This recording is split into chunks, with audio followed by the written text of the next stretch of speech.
కృష్ణా జిల్లా పెడనలోని Bantumilli degree college సమీపంలో అగ్ని ప్రమాదం చోటు చేసుకుంది. బంటుమిల్లి కోటేశ్వరరావు అనే వ్యక్తి పూరి గుడిసెలో షార్ట్ సర్క్యూట్ కారణంగా మంటలు చెలరేగాయి. సంఘటనా స్థలానికి చేరుకున్న అగ్నిమాపక సిబ్బంది మంటల్ని అదుపు చేశారు. ఈ ఘటనలో పూరి గుడిసె పూర్తిగా దగ్ధమైంది. ఈ విషయం తెలుసుకున్న ఎమ్మెల్యే కాగిత కృష్ణప్రసాద్ బాధిత కుటుంబాన్ని పరామర్శించారు. తన వంతు సహాయంగా 10,000 రూపాయల్ని అందజేశారు. కూటమి ప్రభుత్వం అండగా ఉంటుందని ఆయన భరోసానిచ్చారు.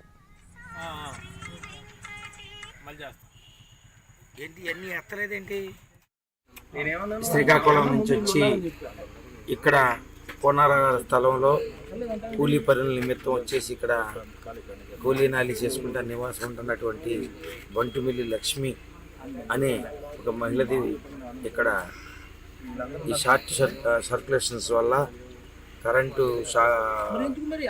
ఫైర్ అవటం వల్ల ఆ యొక్క ఇల్లు సామాను డబ్బులు నగదు 3,40,000 నగదు ప్లస్ బండి కట్టుబట్టలు ఏమీ మిగలకుండా కంప్లీట్గా కూడా దగ్ధమైపోయినాయి.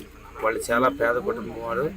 ఇప్పుడు మా ఎమ్మెల్యే గారు ఆధ్వర్యంలో ఆయన ఈ కుటుంబానికి అవసరాల నిమిత్తం 10,000 రూపాయలు ఆయన చేతుల మీద ఆయన ఇవ్వడం జరిగింది.